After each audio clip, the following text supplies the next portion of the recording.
नमस्ते मेरे प्यारे बच्चों, आप सभी कैसे हैं? आपकी पढ़ाई कैसे चल रही है? अगर आपकी पढ़ाई बिल्कुल अच्छी तरीके से चल रही है तो आप जल्दी से कमेंट बॉक्स में लिखो कि यस सर, मेरी पढ़ाई जो है वो बिल्कुल अच्छे तरीके से चल रही है। उसके बाद बच्चों आपके साथ हम इस लेक्चर को कंटिन्यू करेंगे और इस लेक्चर में आपके साथ हम मैथ रिवीजन का लेक्चर नंबर 5 को आपके साथ डिस्कस करेंगे। ठीक है, तो चलो आज के लेक्चर का पहला क्वेश्चन देखते हैं क्या बच्चों। आज का लेक्चर का पहला क्वेश्चन है, निम्नलिखित में कौन द्विघात बहुपद नहीं है? बताओ, निम्नलिखित में कौन द्विघात बहुपद नहीं है? देखो, तो हमने क्या पढ़ा है द्विघात बहुपद होने की शर्त में? तो हमने पढ़ा है कि इसका मैक्सिमम घात 2 होना चाहिए। ठीक है, इसका कोई भी घात जो चर होगा उसका कोई भी घात निगेटिव नहीं होना चाहिए और इसका इसमें चर का कोई भी घात जो है वो भिन्न में नहीं होना चाहिए, मतलब बटा में नहीं होना चाहिए। ठीक है, अब ऑप्शन ए देखो, X square plus under root 5, इसका मैक्सिमम घात कितना है? 2। कोई भी ऐसा चर नहीं है जिसका वैल्यू, ठीक है, कोई भी ऐसा चर नहीं है जिसका घात माइनस और भिन्न है। तो ये तो क्या होगा बताओ? द्विघात बहुपद होगा। यहाँ पे देखो, इसका मैक्सिमम घात कितना है? 2 है और कोई भी ऐसा चर नहीं है जिसका घात निगेटिव और भिन्न है। तो ऑप्शन बी भी क्या होगा बताओ? द्विघात समीकरण होगा।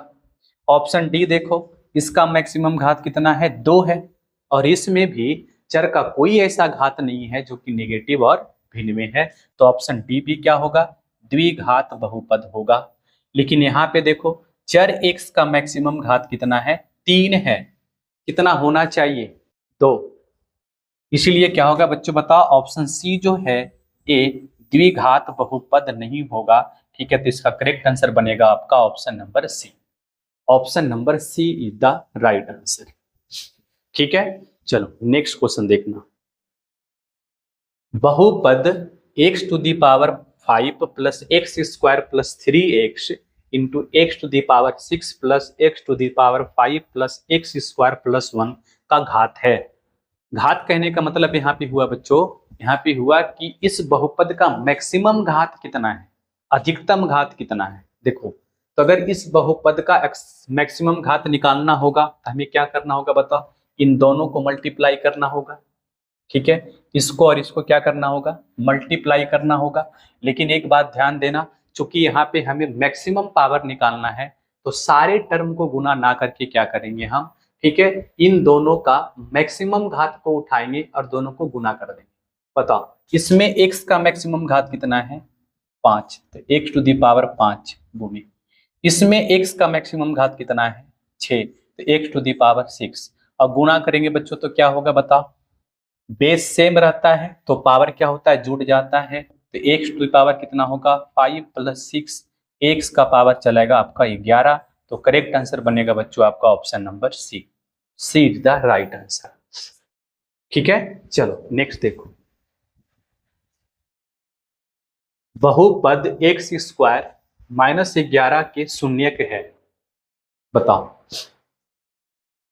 देखो, चूंकि इसका शून्यक निकालना है तो क्या करना होगा बताओ? एक्स स्क्वायर माइनस 11 बराबर 0 लिखना होगा, क्योंकि शून्यक निकालना है। ठीक है, तो एक्स स्क्वायर का वैल्यू कितना आएगा?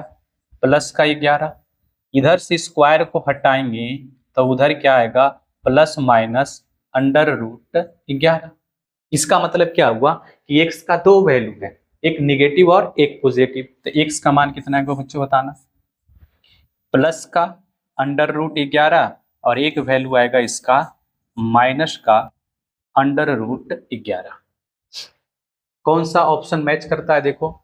तो करेक्ट आंसर होगा आपका option number C, root under 11 और माइनस का रूट अंडर 11।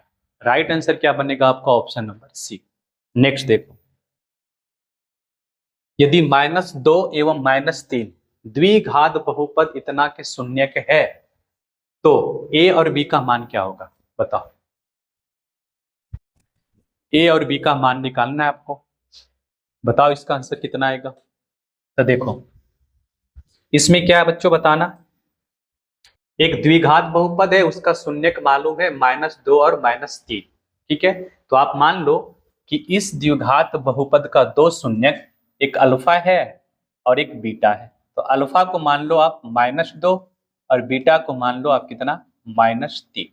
ठीक है, हमसे क्या पूछा है बताओ, ए का मान। तो ए का मान निकालने के लिए क्या करना होगा बताओ, यहाँ पे क्या करना होगा बच्चों हमें, ठीक है, मूलों का योगफल और मूलों का गुणनफल करके यहाँ पे हमें ए और बी का मान निकलेगा। कैसे, देखो हम क्या जानते हैं बताओ, मूलों का योगफल बराबर क्या होता है, ठीक है, मतलब अल्फा प्लस बीटा बराबर होता है -b/a। ठीक है, तो यहाँ पे सबसे पहला काम क्या होगा मेरा, अल्फा प्लस बीटा निकालना। अल्फा का मान कितना है बताओ, तो अगर अल्फा प्लस बीटा आप निकालोगे तो कितना आ जाएगा, अल्फा का मान है -2 और प्लस में बीटा का मान है -3। अगर दोनों को ऐड करेंगे बच्चों तो कितना आएगा, -5।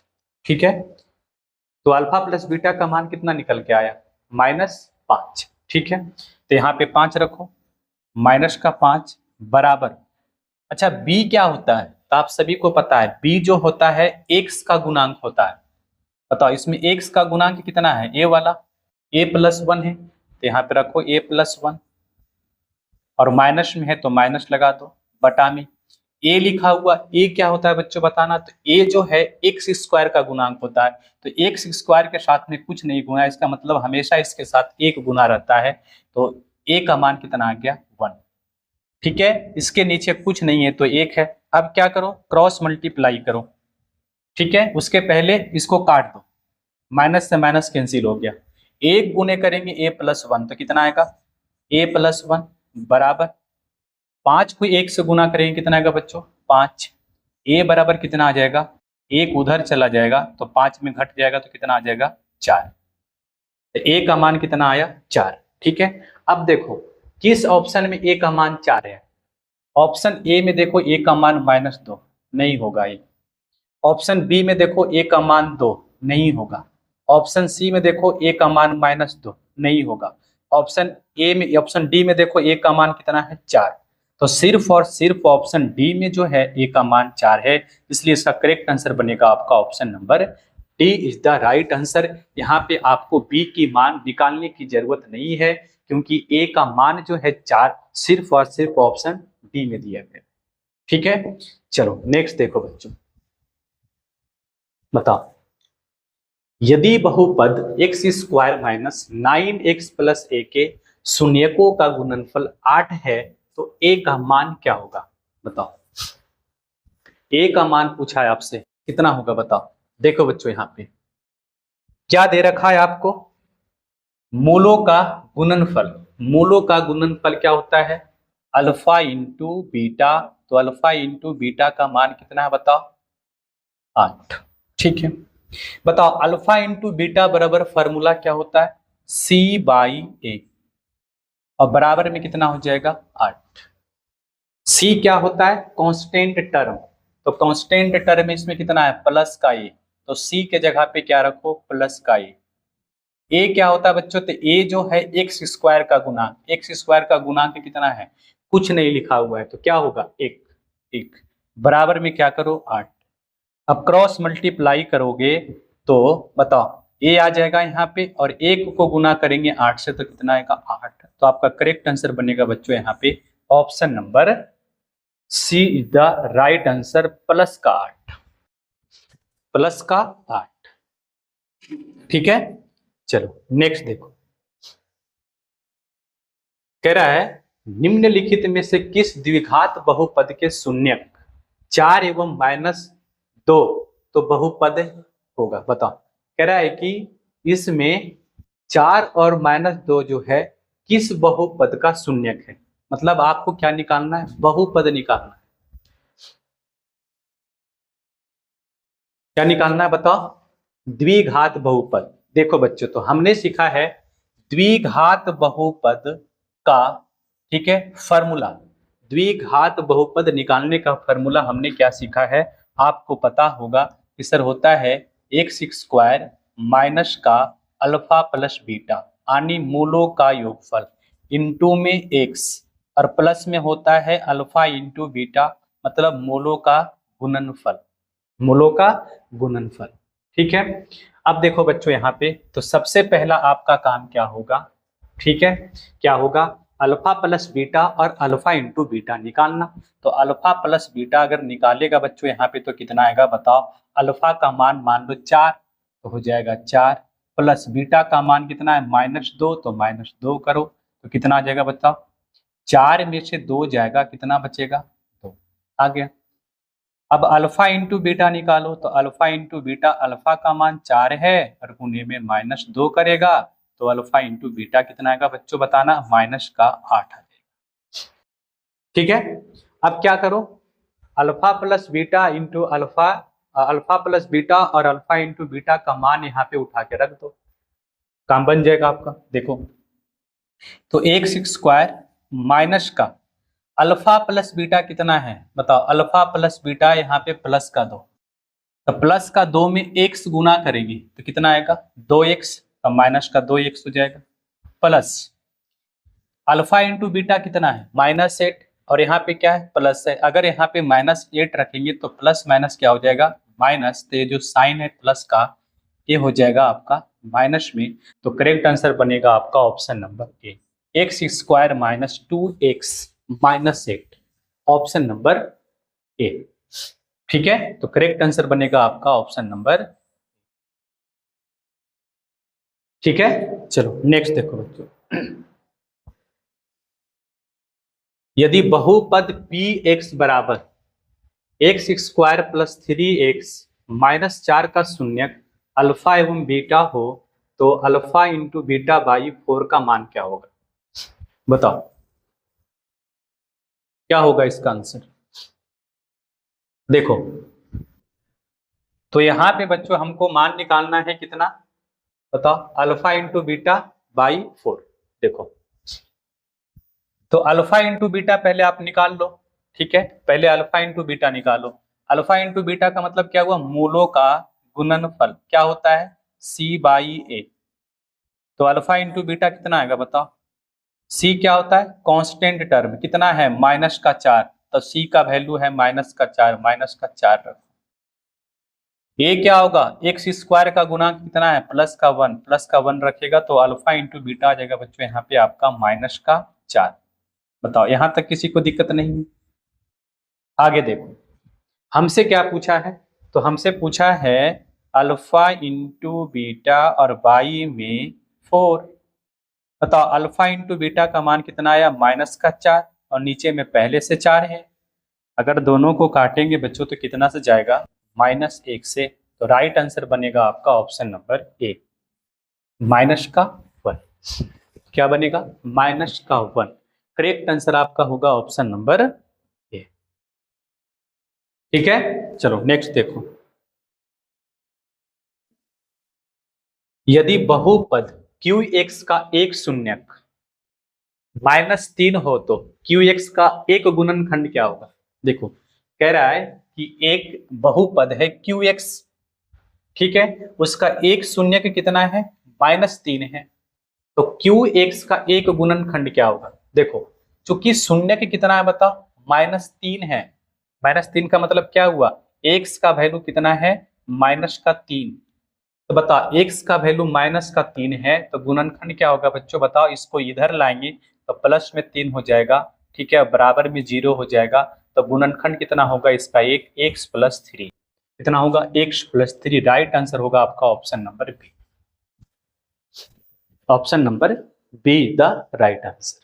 ठीक है, चलो नेक्स्ट देखो बच्चों, अगला क्वेश्चन है आपका, प्रथम 10 विषम संख्याओं का माध्य क्या होगा बताओ, प्रथम 10 विषम संख्याओं, प्रथम 10 विषम संख्याओं का बताना क्या होगा। देखो तो प्रथम 10 विषम संख्याओं का माध्य निकालना है तो आपको एक फॉर्मूला याद रखना है, लिखवा देते हैं आपको, ठीक है, होता है क्या, लिखना है आपको प्रथम n विषम संख्याओं का औसत, n विषम संख्याओं का औसत, औसत बराबर होता है n स्क्वायर, एन स्क्वायर, जहां एन क्या है, नंबर, संख्याओं का संख्या, ठीक है। देखो तो एन का वैल्यू यहाँ पे कितना है, 10 है, ठीक है। तो एन का वैल्यू कितना रखो, 10।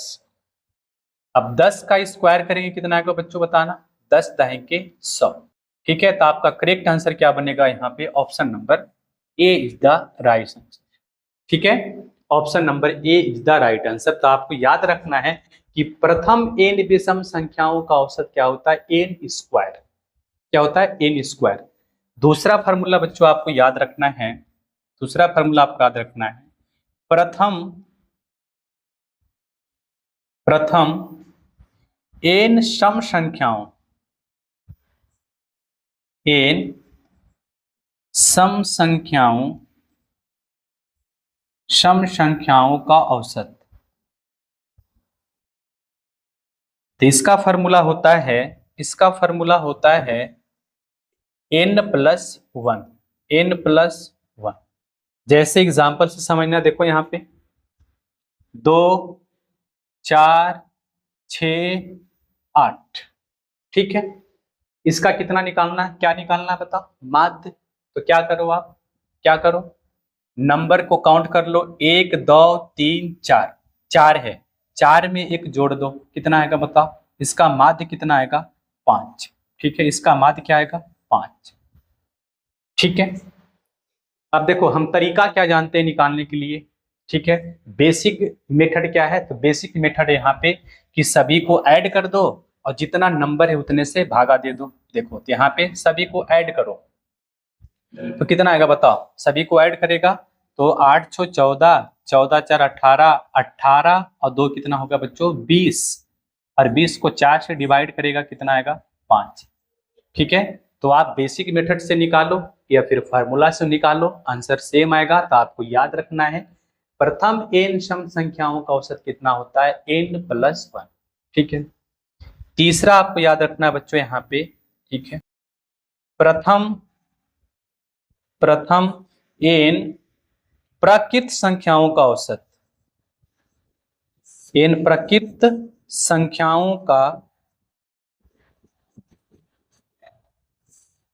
संख्याओं का औसत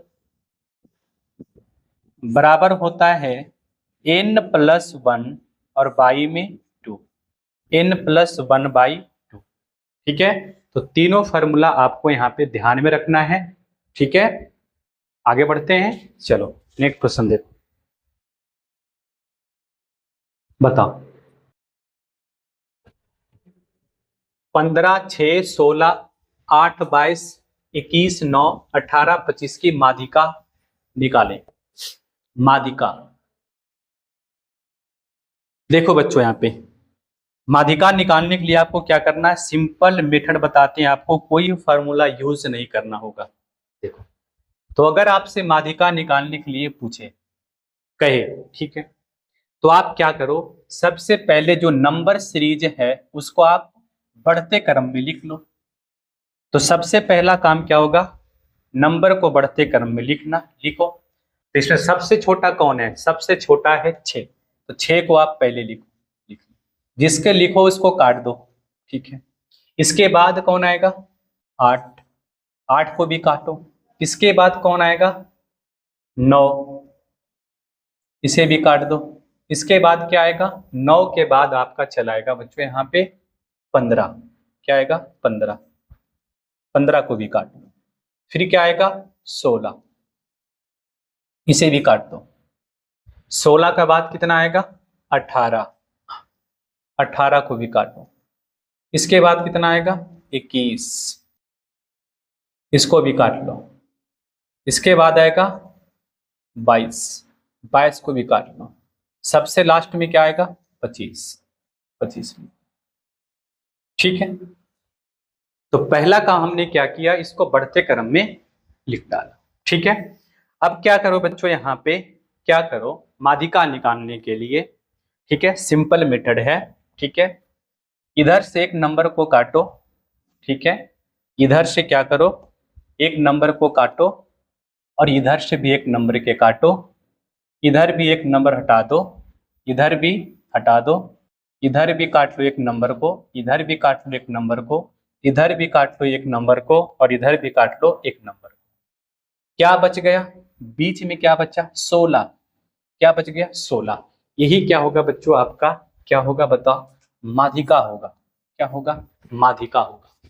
तो करेक्ट आंसर बनेगा क्या आपका? Option number A is the right answer. ठीक है, लेकिन बच्चों यहां पे देखना, इस नंबर को अगर आप गिनोगे तो क्या आएगा? 1 2 3 4 5 6 7 8 9, 9 है, 9 संख्या है। अब बताना 9 जो यहाँ पे क्या है? एक विषम संख्या है, विषम संख्या है। तो विषम संख्या अगर रहेगा तो क्या होगा? दोनों तरफ से काटते आएंगे तो बीच में एगो बचेगा, एगो बचेगा, और वही क्या हो जाएगा आपका? माध्यिका। लेकिन अगर नंबर सम संख्या में आ जाए तब क्या होगा? जैसे देखो यहाँ पे सम संख्या में रहेगा तब कैसे करेंगे? जैसे हम अपना मन से क्वेश्चन आपको बताते हैं। 2 5 7 8, देखो हम बढ़ते क्रम में लेते हैं, क्योंकि बढ़ते क्रम में लेने के कारण क्या है कि हमें फिर से लिखना ना पड़े, इसलिए हम क्या लेते हैं? बढ़ते क्रम में ले लेते हैं। ठीक है, और 12, 12 के बाद आप क्या ले लो? 15। ठीक है, कितना नंबर हुआ? गिन लो यहाँ पे, 1 2 3 4 5 6, सम है, सम है। अब इसका क्या निकालना है बताओ हमें? सम संख्या है, 6 कितना होता है? सम। अब इसका क्या निकालना है? माध्यिका निकालना है। तो फिर से वही काम करेंगे। क्या करेंगे बताओ? वही काम होगा। क्या बताओ? एक नंबर इधर से काटो, एक नंबर इधर से काटो, एक नंबर इधर से काटो, एक नंबर इधर से काटो। ठीक है, अब क्या करो? ठीक है, बाद में अगर 2 नंबर बच जाए, ठीक है, बाद में अगर काटने के बाद बीच में, माफ करना, बीच में 2 नंबर अगर बच जाए तो इसको काटना नहीं है, क्या करना बताओ? इसको उठाना है और दोनों को ऐड कर देना है, और 2 से क्या कर देना है? डिवाइड कर देना है, तो आ जाएगा। ठीक है, तो 8 7 15, 15 का आधा कितना होगा बच्चों बताना? ठीक है, ये हो जाएगा। ठीक है, 7.5। तो राइट आंसर क्या बनेगा यहाँ पे? ऑप्शन नंबर, ऑप्शन तो ये हो जाएगा आपका ये वाला, इस क्वेश्चन। ठीक, चलो नेक्स्ट देखो। एक बारंबारता बंटन के माध्यिका एवं बहुलक क्रमशः 48.64 एवं 46.52 है, तो इसका माध्य क्या होगा? देखो इस क्वेश्चन को क्या करना है बच्चों आपको? ठीक है, खुद से बताना है और कमेंट बॉक्स में लिखना है कि इसका आंसर इतना आएगा। ठीक है, आपको हम फार्मूला लिखा देते हैं, इस फार्मूला को आपको बनाना है। बहुलक बराबर फार्मूला होता है 3 गुने माध्यिका, 3 गुने माध्यिका और माइनस में 2 गुने माध्य। ठीक है, इस फार्मूला से आपको बनाना है और कमेंट बॉक्स में इसका आंसर आपको बताना है कि इसका आंसर कितना आएगा। ठीक है, चलो नेक्स्ट देखो। कह रहा है यदि 5 प्रेक्षणों का, 5 प्रेक्षणों x, x + 2, x + 4, x + 6 एवं x + 8 का माध्य 11 हो तो x का मान क्या होगा? बताओ इसका आंसर कितना आएगा? देखो, तो हम माध्य निकालने के लिए फॉर्मूला क्या सीखे बताओ? क्या सीखे? माध्य निकालने के लिए हम सीखे बच्चों यहाँ पे, ठीक है, ठीक है, सभी आंकड़ों का योग, जितना आंकड़ा यहाँ पे दिया हुआ है, ठीक है, तो आंकड़ों का योग, आंकड़ों का योग और बटा में क्या होता है? आंकड़ों की संख्या, मतलब कितने बार नंबर लिखा हुआ है, आंकड़ों की संख्या। ठीक है, बराबर क्या होता है? माध्य। यही होता है फॉर्मूला इसका। ठीक है, तो सभी को ऐड कर लो। पहला कितना है? x है, तो x हो जाएगा, प्लस में x + 2 हो जाएगा आपका, और प्लस में कितना हो जाएगा? x + 4, और प्लस में x + 6, और प्लस में x + 8, और बटा में कितना होगा बच्चों बताना यहाँ पे? तो 5 नंबर है, 5, और इसका मान कितना दिया है? 11। ठीक है, अगर आप इसे जोड़ोगे कितना मिलेगा? 5 है तो 5 x हो जाएगा, और प्लस में कितना आएगा? 4 2 6, 6 6 12, 8 20, और बटा में कितना आएगा? 5, और बराबर में होगा बच्चों आपका यहाँ पे 11, अब इसको क्रॉस मल्टीप्लाई करेंगे तो 5x प्लस में 20 बराबर में 55। ठीक है, तो 5x का वैल्यू चलाएगा आपका 55 में से 20 जाएगा, 20 उधर जाएगा तो घटेगा 55 में से, तो 55 में से 20 जाएगा, कितना बचेगा 35। तो x का मान कितना आएगा बच्चों बताना आपका 7। कितना आएगा 7। तो करेक्ट आंसर क्या बनेगा आपका option number C, C the right answer. ठीक है, चलो ये तो हो गया बेसिक मेथड। ठीक है, इसको हम शॉर्ट तरीके से कैसे बना सकते हैं देखो। ठीक है, कम समय में इसको कैसे बनाएंगे बच्चों, देखना यहाँ पे देखो। देखो तो सीरीज को ध्यान से देखना। ठीक है, x है, x प्लस 2 है, x प्लस 4 है, x प्लस 6 है, x प्लस 8 है। सारे नंबर के बीच में 2-2 का डिफरेंस है कि नहीं बताओ, 2-2 का डिफरेंस है। ठीक है, 2-2 का डिफरेंस है। इसका मतलब क्या है, जो सीरीज लिखा हुआ है एपी में समांतर श्रेणी में है, और अगर कोई सीरीज समांतर श्रेणी में होता है तो उसका माध्य कौन होता है, बीच वाला, जो बीचों बीच में होता है, जो बीचों बीच में होता है वही क्या होता है, माध्य होता है। अब देखो इसमें 5 नंबर है, 5, 1 2 3 4 5। अब बताओ अगर बीच की बात करें तो बीच में कौन आएगा बताओ, तो 2 तो इधर रह जाएगा ये वाला, इन दोनों इधर रह जाएगा और इन दोनों इधर रह जाएगा, तो बीच में कौन पड़ जाएगा बताओ, कौन पड़ जाएगा, x प्लस 4। और x प्लस 4 जो होगा यही क्या होगा, इसका माध्य होगा, और इसी का वैल्यू कितना दिया हुआ है 11। इसका मतलब है x प्लस 4 का जो वैल्यू है बच्चों यहाँ पे 11 है, तो x का वैल्यू कितना आएगा, 11 माइनस 4 करेंगे तो x का वैल्यू कितना आएगा 7। तो करेक्ट आंसर क्या बनेगा आपका ऑप्शन नंबर सी। ठीक है, तो इस तरीके से भी इस क्वेश्चन को आप कर सकते हो कम समय में। ठीक, चलो नेक्स्ट देखो। 2 पासों की फेंक में, पासों का मतलब होता है लूडो वाला जो गोटी होता है उसी को क्या कहते हैं, पासा। तो 2 पासों की फेंक में संभव परिणामों की संख्या क्या होगी, संभव परिणामों की संख्या क्या होगा, क्या क्या आ सकता है। देखो तो आपको ध्यान रखना है कि अगर एक पासा को फेंकेंगे, एक पासा को मतलब एक गोटी को, तो सारे परिणामों की प्रायिकता क्या होगा, 6 होगा। कितना होगा 6। कैसे, या तो 1 आएगा, या तो 2, या तो 3, या तो 4, या तो 5, या तो 6। ठीक है, तो 6 हुआ। 2 पासा को फेंकेंगे तो संभावित परिणामों की संख्या निकालने के लिए क्या करो आप, जितने बार फेंका गया है 6 का उतना ही क्या कर दो, उसका पावर लगा दो। जैसे 2 बार फेंका जाएगा तो 6 का पावर 2 कर दो तो कितना आएगा 36। अगर हम क्या करेंगे, ठीक है, 2 पासे को फेंकेंगे तो कितना आएगा 36। 3 पासे को फेंकेंगे तो 6 का पावर 3 कितना आएगा 216। 4 पासे को फेंकेंगे तब परिणाम, संभावित परिणामों की संख्या कितना होगा बताओ। 6 का पावर 4 का मतलब कितना होगा, 216 में 6 से गुना करो, 6 छक 36, बाकी 3, 6 3 9, और कितना हो जाएगा 6 दूना 12, तो कितने आएंगे 1296। Option number C is the right answer. ठीक है, चलो नेक्स्ट देखो। कह रहा है आपसे एक असंभव घटना की प्रायिकता क्या होगी बताओ। एक असंभव घटना की प्रायिकता क्या होती है, तो आप सभी को पता है क्या होगा 0। तो करेक्ट आंसर होगा option number B is the right answer. ठीक है, चलो नेक्स्ट देखो बच्चों, बताओ। देखो एक पासे की एक फेंक में, मतलब एक पासा को हम एक बार उछाल रहे हैं, ठीक है, विषम संख्या नहीं आने की प्रायिकता क्या होगा बताओ। विषम संख्या नहीं आने की प्रायिकता क्या होगा, तो बताओ अगर हम एक पासे को फेंकेंगे तो विषम नहीं आएगा, मतलब 1 3 5 नहीं आएगा, तो क्या क्या आ सकता है बताओ। इसके अलावा और कौन बच जाएगा, 2 4 और 6, ठीक है, ये आ सकता है। ठीक है, तो विषम नहीं आने की प्रायिकता कितना है 3। विषम नहीं आने की प्रायिकता कितना है बताओ 3।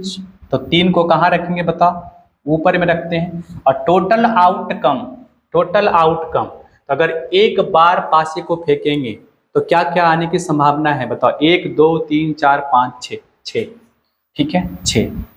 अब काटेंगे बच्चों इसको तो कितना आएगा? 1/2, 1/2। तो राइट आंसर बनेगा आपका option number B is the right answer. ठीक है, चलो नेक्स्ट देखो। रैखिक समीकरण युग्म 2x-3y बराबर 8 एवं 4x-6y बराबर 9 है, तो बताओ इन दोनों रैखिक समीकरण संगत है, असंगत है, आश्रित है, इनमें से कोई नहीं। बताओ इसका आंसर क्या आएगा, कौन सा ऑप्शन होगा? देखो, तो हम सभी क्या जानते हैं बच्चों, बताना। ठीक है, हम लोग कंडीशन जानते हैं कि a1/a2 और बराबर में नहीं है b1/b2 के। तब क्या होता है बताओ, क्या होता है? तब होता है बच्चों यहाँ पे कि, ठीक है, होता है यहाँ पे ये संगत होता है, संगत होता है, लेकिन इसका हल क्या होता है? अद्वितीय, मतलब एक हल होता है, अद्वितीय हल होता है, मतलब इसका केवल और केवल एक हल होता है। हम सभी पढ़े हैं, पहला कंडीशन। दूसरा कंडीशन में हमने क्या पढ़ा है बच्चों, बताना। हमने पढ़ा है a1/a2 बराबर b1/b2 अब बराबर नहीं है c1/c2 का। तब क्या होता है बताना यहाँ पे, तब क्या होता है? तब होता है असंगत। क्या होता है? असंगत। और इसका कितना हल होता है? तो आप बताओगे कि सर इसका कोई हल नहीं होता है, कोई हल नहीं। ठीक है, कोई हल नहीं, कोई हल नहीं।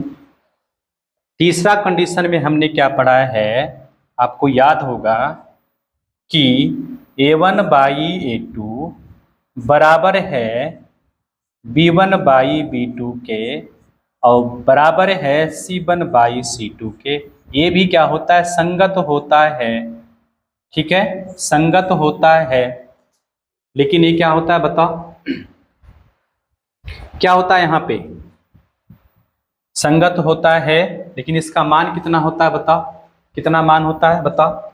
अनंत मान होता है इसका, अनंत मान, अनंत, अनंत हल होगा इसका, अनंत हल होता है।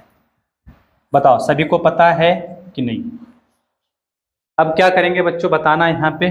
तो क्या करना होगा बताओ? हमें करना क्या होगा कि कंडीशन को चेक करना होगा कि दोनों जो रैखिक युग्म समीकरण है ये किस कंडीशन को फॉलो करता है।